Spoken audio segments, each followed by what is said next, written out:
Have you ever wondered what a real estate agent actually does all day?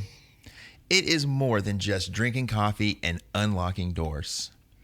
We're going to take you behind the scenes of a real, unfiltered day in the life of a real estate agent in 2025 and show you what it takes to stay productive, profitable, and sane in this business. Awesome.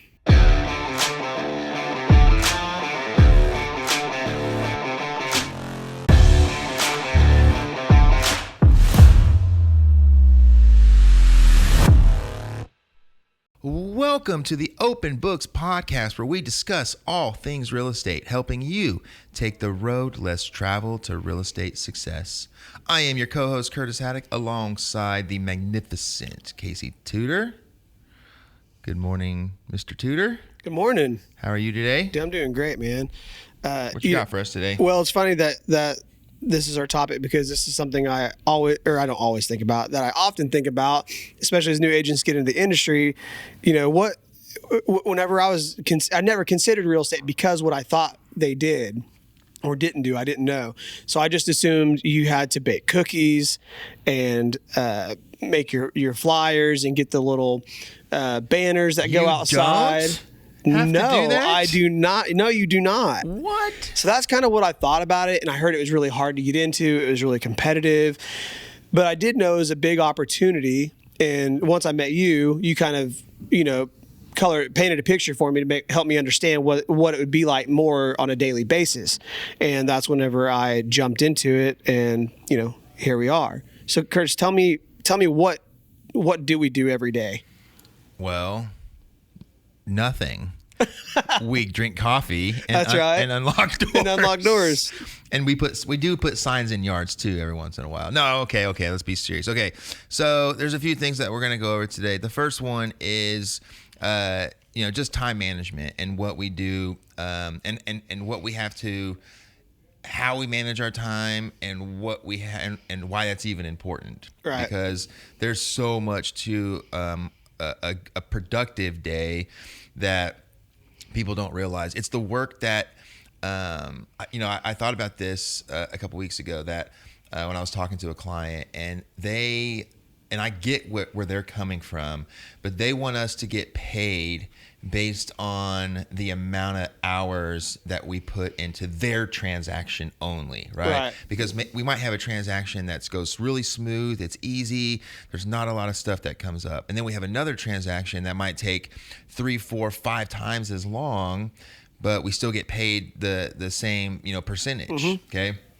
And so what people don't realize is we're getting paid for the time and money spent that we have leading up to the transaction, not just working on the transaction. Right. Because we already know that, only 10% of people can actually get to the transaction, and it's because only 10% can do the activities that it takes to get there. Right. And we have to spend a lot of money on just being able to get in front of people. And so, buyers and sellers, they don't understand, and I get it, but they don't see the cost and the time it takes just for us to land in front of them. Right. They're thinking that it was just random and. All you did was I just showed up at an open house and there you were and you wrote my contract and you're getting 3% for that. Yeah. And so time management is a big one. And then how do we balance our working lives with everything else that we have going on? Which that's a big one. I remember when I first got into production, it was a battle getting my wife to understand, it's date night and, a call comes in and I got something I got to take care of. I've been expecting the call and it's like, okay. And now they're going to call during date night. Like they're going to wait all day long. Yes. So and that one call you're expecting, it's going to come right when you're in the middle of something. That's right. And so how do we balance that stuff? And then, And then we'll take you behind the scenes of our schedule so that people can see, or at least hear, what all that we do, and hopefully have a little bit more of an appreciation for, why some agents make the kind of money that they make. Yeah. Because not everybody can do it. Because if it was if all we did was drink coffee and open doors, and we're making six figures and plus, then everybody would do it. But everybody tries to do it because that's what they think, and that's why you have a 90% fail rate. They watch too much HGTV. Yeah, I when I used to be a barber, so I always use the analogies to that, and it's kind of like and so what people don't also understand is not just about the time that you spend, it's about what and your resources and your vendors. Because people come in to me and they say, hey, I just want like a trim. I really like my hair the length it is, but it needs to be cleaned up. Are you going to really charge me full price for that? Right. And it's like, well, I mean, I can cut 6 inches off, or you can go to someone who charges you half of what I do and ask for trim, and they cut off 6 inches anyways. Yeah. I was like, or the saying was always like, or the trim. They do a trim, but they don't cut in the right spots or something. Yeah, or it's crooked, whatever. That's what happens. It gets all crooked, and then they have to cut off more to get it straight, and then they cut off more. It's because they don't have that skill and that repetition to know how to do it right the first time. Yep. And that's just such a big deal that people really don't even consider it. I mean, the problem with the public, this is why this is a good episode, because the public doesn't understand what we do. And so they think they can really just hire kind of anyone because all they're going to do is put the contract together for them. Yeah. All you have to do is fill in blanks, right? And then open doors, right? Mm-hmm. I'm the one that from a buyer's perspective, they're thinking, well, I'm the one looking for the house on online. They say that all the time. I found my own house. My realtor didn't do anything. What are you getting paid for? Yeah. And boy, they have no idea, having a good agent, how valuable that can be. Yeah. And so, so let's start with just the time management aspect of it. I think, especially when I get a new agent, right? And this is specifically time management for top producers, yeah, right? Because it's different for top producers than people who don't produce, because the people who don't produce, they're really not managing their time. They're just showing up and hoping that something sticks, right? Or hoping that someone just falls in their lap, or a family member. It used to be what I did. I used to just wait for family and friends and people I go to church with to just say, "Oh, you got your license? Yeah, I'm looking for a house. I'll use you." Right. And so when I meet with a new agent that wants to be a top producer, the first thing that we are coaching them on is their calendar. Yep. And most people never used one before. And that's wild, right? Yeah. The calendar is one of the most important pieces of your business. Yeah. I mean, for obvious reasons, right? You don't want to double book yourself, and you want to stay on, make sure that you have a good, feel for what you have going on today, for your week and things like that. But I like it because it shows me how productive I've been too. What I want my calendar to be full, and if it's not full, then what do I need to do to fill it up? But I don't care, we can argue about whether a paper calendar or it doesn't matter. Calendar is important, is better. I just think using a calendar is super important. Right. And you'd be surprised at how many people think, I don't need it, know, but that's because they're not busy. Right. If you can remember your week, you're not busy enough. That's right. Right. So how do you use your calendar? Well, I'm pretty strategic with it. So I try to do everything as early as possible. Or it doesn't really matter, but I try to structure my day in a way where I'm not losing time driving. That's kind of a big thing for me. So if I can get people to come, appointments to come to the office, I can try to do all my office work in the morning, or I can do my inspections in the morning. And then even within that inspection, if it starts at 9 and goes to noon, I still have those 3 hours broken up in what I'm going to do while I'm at the inspection.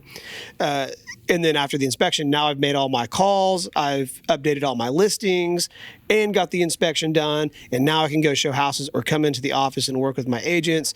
And then even giving my wife access to my calendar or my computer so she can get on there, so that way she can always see what I'm doing. And then she can also get on there and book things out as well. which really helps. And so I try to do everything also within an hour increments. That way it just kind of keeps everything even. And I've been doing that for 10 years now. Nice. And I still miss stuff, even though I'm very organized with my calendar. So that's how important it is. Another big one for me is, and I got someone trying to get me to open a door for them in 30 minutes. Nice. Hey, what are you doing now? Nothing? Yeah, right. Hey, are you finished with your coffee? Yeah, it's time. It's Not time. yet. Yeah, Not yet. Time to start opening doors. No, but another big benefit for me to have a calendar, and I used to fight going to an electronic calendar. I still to this day, if I could use a paper calendar, would love to carry my calendar around with me, because I want to just open it up and I want to see all of my appointments. Right. But something that has been super helpful for me with a calendar is I use Calendly, and what it does is it allows buyers, sellers, it allows agents to schedule directly on my calendar. Yep. Right. And it gives people direct access to my calendar, and I control how much access they have. I block off. There's times that I block off during the day that I don't want anyone to be able to schedule. But if someone calls me and it's something that is important, I can always free up that time if I need to. Yeah. But I now am able to just send people a link, and especially with coaching, and they can get me one-on-one pretty much whenever they want to, right? As long as my time is available. And what always happens when people are trying to schedule with me? What's that? They'll text me if the time they want is not on there. They always text me, "Hey, I'm trying to schedule on your calendar, and this time is not available." Yeah.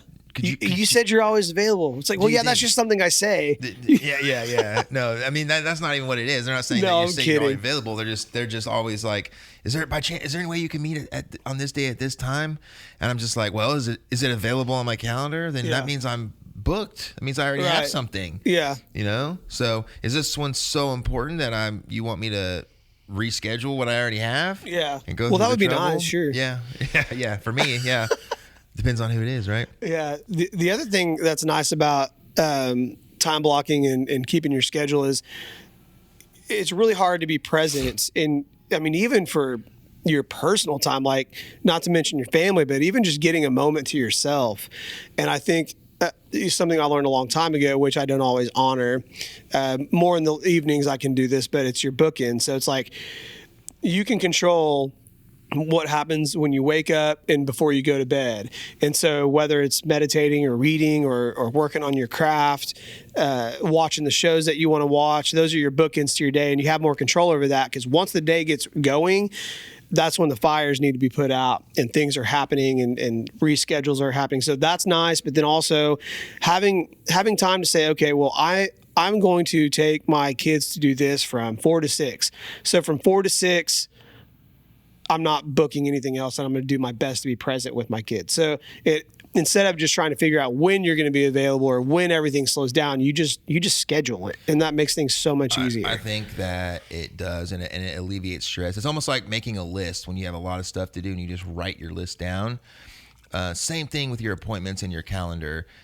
Just get them on your calendar, and you won't have to try to remember. And then when you're talking to somebody randomly and they're like, "Hey, let's get together and meet. What does your calendar look like?"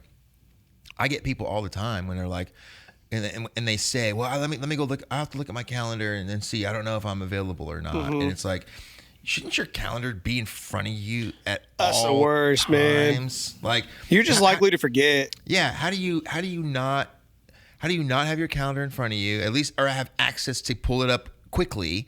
And I know it's an excuse to get off the phone and to try to avoid setting an appointment, and to be able to say, "Oh, sorry, I'm booked at that time." But I always try to get people. I try to push them to go look at their calendar right now. Yeah. And if they don't have a calendar, then you're not able to book appointments on the spot like that. And that's so valuable.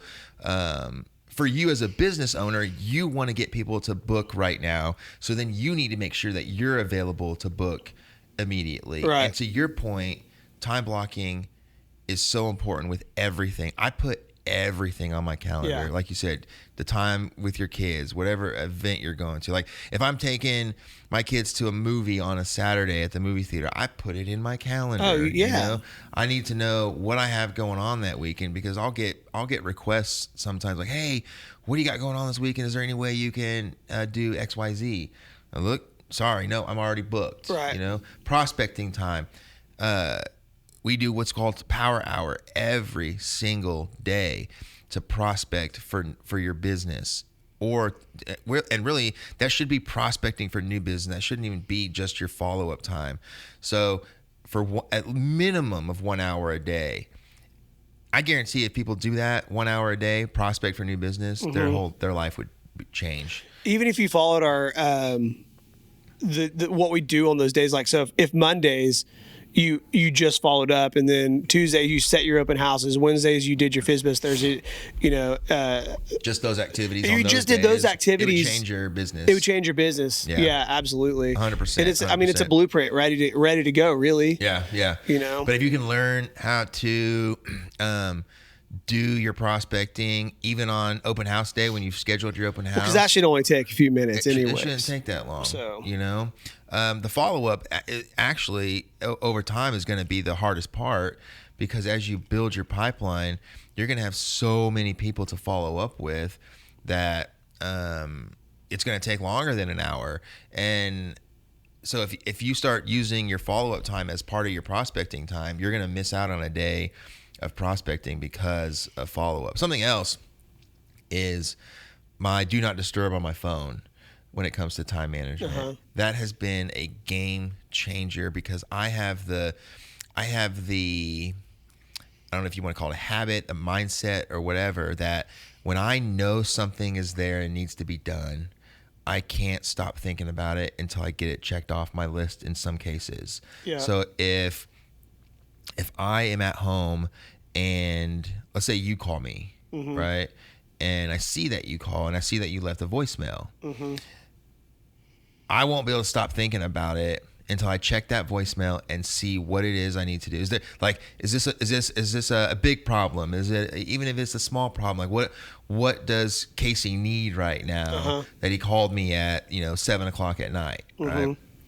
And so I put my do not disturb on, and out of sight, out of mind. It so works.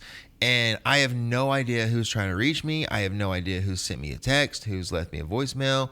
But every night at the same time, my do not disturb goes on so that people can't reach me, right? I don't have my alarm, my notifications don't ding at me when I get a text or anything like that. And so after I have my family time, I can go back to my phone if I desire and see what is going on. Right. See what I've received, and it has just from a weight lifted off the shoulders, and being present with your family. Oh my gosh, it is a game changer, because if someone's trying to reach you at 7 or 8 o'clock at night, it can be done at 6, 7 o'clock the next morning. Sure. It doesn't have to be done at night. I agree. So I think getting into real estate, the biggest thing that you're going to have to figure out is that, I mean, if you just get a calendar, it'll set you up, but how to manage the expectations between your family and your friends and your clients. Like some of your clients think they deserve all of your time. Well, I think, and it's like, man, if you're moved on to the second one. We already did. Yeah, I noticed that I kind of segued us in there. A lot of this kind of intertwines, anyways. Yeah. Right. So balancing the time between our business and keep going. Yeah. Well, I forgot where I was going with that, but also the marketing piece of this, I noticed that people, a lot of times that's like all they focus on. Yeah. And it's like, where do I get my leads from? Where do I, who should I be sending mailers to? I need to create this flyer. I need to get my Instagram going. I need to get this, but yet they don't want to meet any person. So I think there's definite needs for all of that, but it can't be your whole day or the only thing you do. Yeah. A lot of agents will get tunnel vision on one particular thing. And then if that one particular thing doesn't produce fruit right away, Yeah. then it doesn't work. Well, yeah, Nothing my works. first Instagram video I made, it took me like 8 hours to make. Yeah. And that's what it's going to be for everyone, most likely when they're trying to figure out these things. But like I waited years and years and years before I did that because I knew getting in front of people were more important to build those It relationships. still is more important in a lot Yeah. of aspects. Yeah. I mean, but now I got money coming in, so like I have Yeah. time to take Yeah. time, or I have time to do those now you things can and build a figure brand. it out. Now you can build a brand. Not- Because yeah. that's what that is building your brand, and then getting in front of people. People could recognize you, and you have a better chance of winning those people over because they already know who you are. Yeah. I'm not going to say any names because it's a competitor in our industry, in our market. But I went to a conference a couple weeks ago, and it was a leads conference and the different like activities that we can do to generate leads. And one of the topics was social media, like making videos, and whether you do it professionally or just just from your phone, and when to use the different types and all that. Well, there was one of the people in attendance is agent that gets a lot of the luxury listings in our market, the $1 million+ homes, and they do a lot on social media, and they make really cool videos, and their brokerage, they get people together to come out and to record videos, and they want so that they can use those clips and share it with their network and things like that. They do a good job with it. Well, the owner of that brokerage was there and said, we get more business from our farming activities and getting in front of people than we ever get from the social media stuff.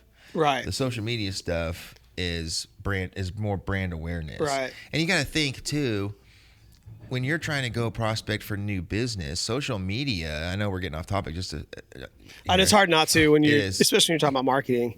But social media, for the most part, those are people that already know who you are. Right. You're just reinforcing your brand and staying top of mind. That you're not. Social media is not a world of like where you're reaching strangers unless you start doing paid advertisements and things like that, right? Or people in your network share it with their network, and and things like that. Yeah. Right. But again, it takes a long time to build something up to where people are sharing all your stuff. Right. So anyways, social media, brand awareness, getting in front of people, more important still to this day. Yeah. So the point of all this, don't spend too much time on it. Correct. Correct. Especially in the beginning. Don't worry about it because that's not what's going to get you all those listings. Well, and what the world looks at, and this should be encouraging to people who are new to the industry or people who are struggling, because when you list a home, the photos are that's key. Yeah. Like, who cares about the videos and the reels and in the virtual tours and in the floor plan? Like, those things are all great add-ons, but what is essential to selling property are the photos. So get yourself a really good photographer and knock it out of the park with how you present the home. And while you're doing that, you're building relationships. That's how you get referrals. You can use your social media numbers, like, hey, look, I've got this many followers. That's great. But I can also combat that if someone's like, well, this guy's got 20,000 followers. I'm like, sure, but what are they really watching? And what's really important? Is it that, or is it the presentation of your home? It's not going to sell your home because it's just their network, right?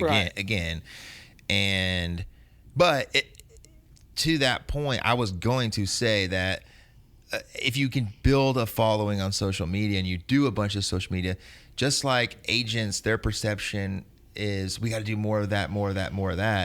Homeowners think, oh man, the agent does all this stuff on their social media, like that's going to sell my house faster and for more money, even though we know that that's not what it is, because you're not getting it to everyone. Really, the MLS is doing that. Yeah.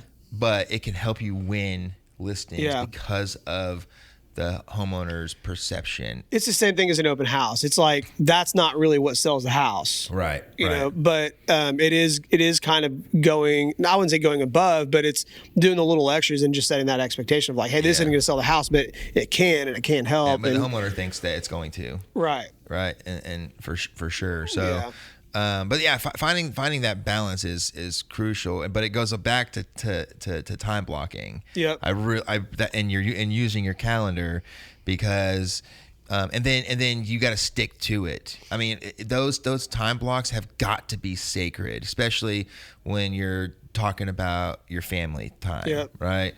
And you know, everyone's going to have their own understanding and way of doing things within their family dynamic. I mean, some people might not, you know, some people might have a hard, I'm not going to answer the phone during date night at all, right? I'll wait till the next morning or wait till later. It's up to you and how you decide you want to run your business. But to an extent, I think you shouldn't answer the phone when you have those set times, because people are more understanding than we give them credit for. Right.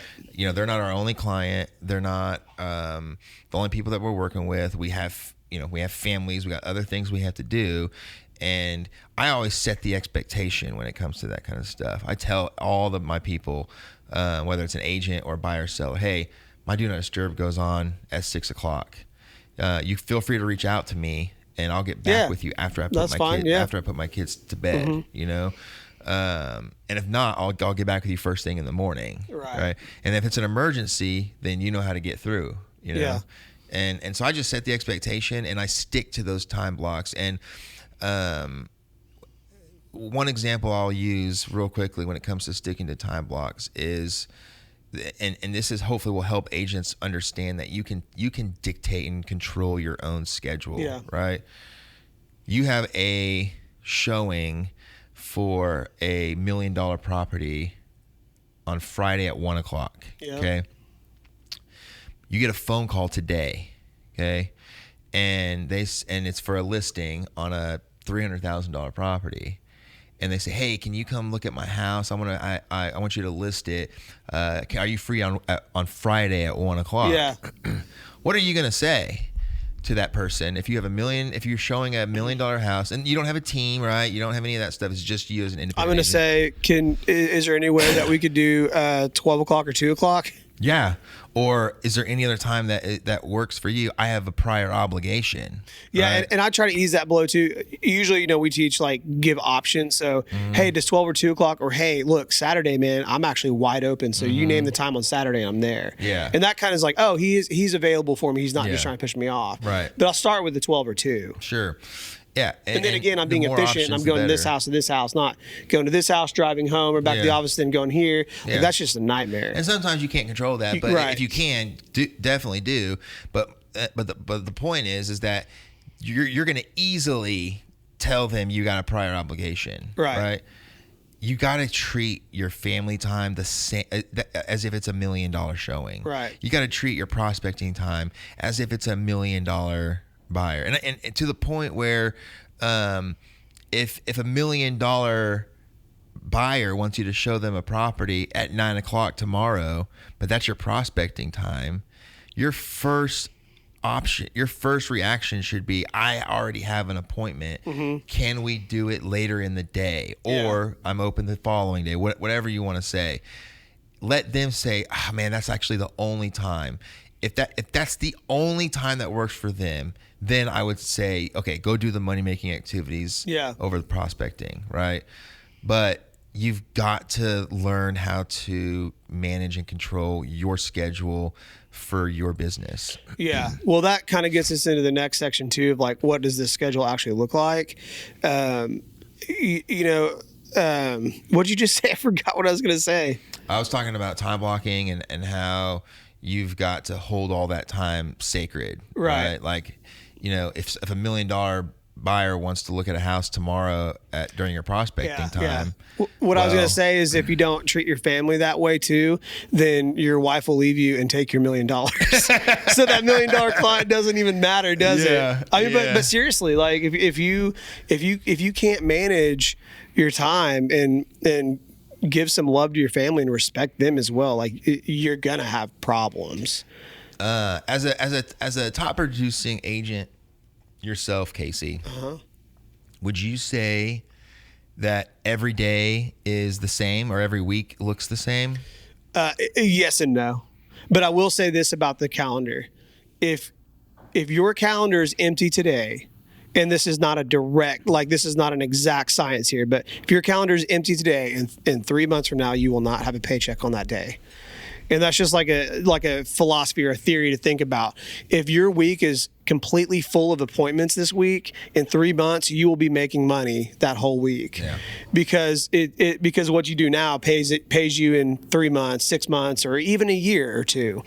And so just remember that, and it's okay to take off time blocking your schedule for your personal time. What most people do is they don't have anything on the schedule, so they just lay around and watch Netflix or hang out. And that's fine because that's their personal time. But what you should do is block that Netflix time. Like, hey, I really like being lazy on my couch. Okay, well, block it out and do it. But when that time is over, you need to get to business and do what's on your calendar. And that's what people really struggle with. And I struggle with that from time to time too, just at a higher level. Well, and if you really want to grow your business and make an impact, then change your scheduling of Netflix to reading a book, or exercise, or making life changes. And I'm speaking to the choir with this. Back to at that Leeds conference, there was a listing agent that was, an agent listing in by, just an agent from Texas, from Austin, Texas. I don't know where she ranks in Austin, but she was at a Tom Ferry conference, and on stage in front of 10,000 people, she made a bet with Tom Ferry that over the next 12 months that she would be able to take 100 listings by herself. Wow. Not her team, by herself. And she goes, thank goodness I didn't have time to think about it. I just was so hype and my adrenaline was going, and he told me, bet you can't take 100 listings in the next 12 months. Oh, bet I can. And then shook his hand, and she was like, what did I just do? Nice. Right? So she had to start from and she was already a high producing agent. Yeah. But this is a whole nother level, right? Yeah. 100, we're not talking about 100 sales. We're talking about getting 100 listings. Right. Only. That's just one side of the equation. Right. Yeah, by herself. So she had to look at her schedule and her day in the life of what she does and change everything. And this is a top producer, mind you, someone who sold a bunch. She wouldn't be getting on the stage at Tom Ferry conference if she wasn't a high producing agent. Right. And she had to restructure her entire business. And before she even thought about the social media and the videos and the marketing and even the prospecting, you know what she started with? What's that? What would you, if you had to guess, what do you think she started with? For getting listings? Yeah. So she's like, okay, so you have to get 100 listings in 12 months. I would assume she started with for sale by owners. Well, okay. She didn't even start with any lead activity whatsoever. Okay. I have no idea. I'm kind of putting you on the spot here. Yeah, I have no idea. Guess if it's not a lead activity. I mean, it's got to be it's got to be social media. No lead activity. I'm saying she didn't start with any type of lead activity. Okay. She had to rethink her entire business, and she was like, I have to start with this thing in order to even do those activities the right way. Yeah. Top of mind? We teach it. I don't know. You're leaving, yeah. Okay, we're gonna find out next step. I'm just kidding. Yeah. I'm kidding. Her mindset. Oh, I was gonna say that. She said, I'm going to start. Sure you were. I was kidding. Yeah. She's like, I have to have the right mindset. And by mindset, she meant like the comfortability that she felt like by being a high earner, that had to go away. So she said, I had to get everything in my life right if I was going to do something like this. Everything. We're talking her physical body, her mind, the food that she ate, the exercise that she did, the books that she read. and she gave this whole list of things that she did before she even began thinking about the activities that produce listings. It's a lifestyle, man. That's the key. It's a lifestyle. Yeah. And when she changed all of those things and she got disciplined at, fueling her body right, it gave her the mental energy that she needed to even attack something like this. Yeah. And she got 100 listings in 10 months. Yeah. Wow, that's crazy. And not only the bet was she bet Tom Ferry $10,000. It wasn't just like bet you I can do it or not. Which she clearly didn't need. Yeah, after all those listings. Right. Yeah. And that's the thing is that like we can motivate people with money and say, well, show up for prospecting and we'll pay you $100. Yeah. For a chance to win. It's like if you show up for prospecting, you're gonna make thousands. Yeah. So the people who are motivated by that $100, they're showing up and just going through the motions, and they're not serious about actually prospecting. So, anyways, that's what it starts with. The day in the life, you have to get your mind right. Yeah. So you want to know my calendar for the day? Sure. Okay. So, today's the 22nd of May, and so 7:30, I was here to set up the podcast. Yeah. Okay. And then 8:00, we're doing the podcast. That's right. So we try to do our best to be done by 9 if we don't have any technical difficulties, and they don't have to know what time it is. I was just looking. Yeah, and so we're on track, baby. Yeah, that's right. And so we like to do Power Hour at 9:00, which is our prospecting time, and to teach agents how to do it. And then at 10:00, I have a recruiting appointment here at the office. So everything that's at the office so far. Your schedule lines up with mine so far. Does it? Mine's at 10:30. Okay, cool. Because I want that little time to mentally prepare from prospecting to getting into that mindset of. Gotcha. Yeah. And then at 11:00, I'm running just down the street to grab one of my signs that I closed on the way to a listing appointment on the south side here at noon. And then I'm going to probably return some phone calls around 1:00. And then at 3:30, I have a showing. And then there's a bounce house going to be at my house for the neighborhood kids at 4. So I'll probably get home like 4:35. It's 4 to 6. So then I'll probably go jump in that bounce house for them a while and then go eat dinner. And then after dinner, I'm going to come back and make sure I didn't miss anything of the day. And you know what we're doing tonight? Thunder game. Oh yeah. So Thunder game. Yeah. And then hopefully I don't fall asleep during it. I was like, well, I don't know. Is there something special because the bounce house? Is that just because into the school year? Gotcha. In the school year, yeah. Gotcha. So and was that just you doing it, inviting the neighborhood kids? Yeah. And making sure that they know that this is sponsored by Casey Tudor's real estate. Yes, I did. Business. Yeah. Oh, by the way, me joining the HOA board, I have a listing appointment Monday already because of it. Nice. And it was almost like a sarcastic thing. Like someone was like, "Yeah, this neighborhood's going downhill," well, just being negative. Mm-hmm. And someone's like, you could always move. And then I jumped in there. I was like, "Hey, I'm happy to stop by," and they took me up on it. Nuh-uh. Yeah. So Monday I'm going to get my listing. Well, just make sure that when you talk to them, you agree. Yeah, I don't know about this neighborhood. I think it's good to get out. While you can. That's right. Because if you don't do it now, your value is only going to decline because of what's happening to the neighborhood. Shoot, it was about to. So there's no guarantees. Yeah. Wait, you think your neighborhood's about to decline? But that's just today, and you just ignored my question. What'd you say? I said, so you think that your neighborhood actually is going to decline here?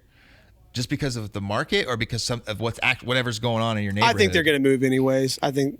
I'm talking. I thought you were agreeing that it's about to happen. The neighborhood's about to go down. It was going down. That's why I joined the board. Okay. Yeah. So I'm actually turning it around. I've actually gotten a lot of appreciation for it too.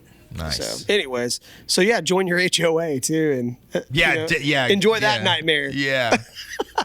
Anything to get in front of people. I mean, really. I mean, it's like that's my community and I'm involved in it. And if I can help property values go up, I mean, I have direct responsibility for that.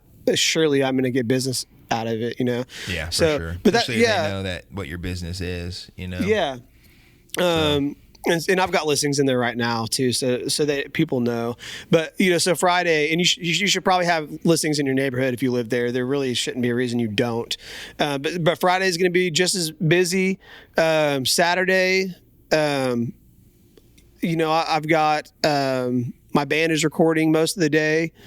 And then I've got to watch the kids so my wife can do something at night. So that's kind of I'll be working, but I'm going to be home most of the day. And then of course Sunday open house. So that's kind of through Sunday.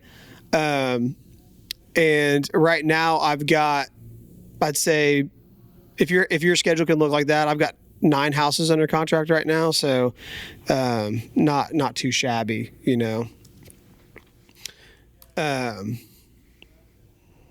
what's next? That's the end, man.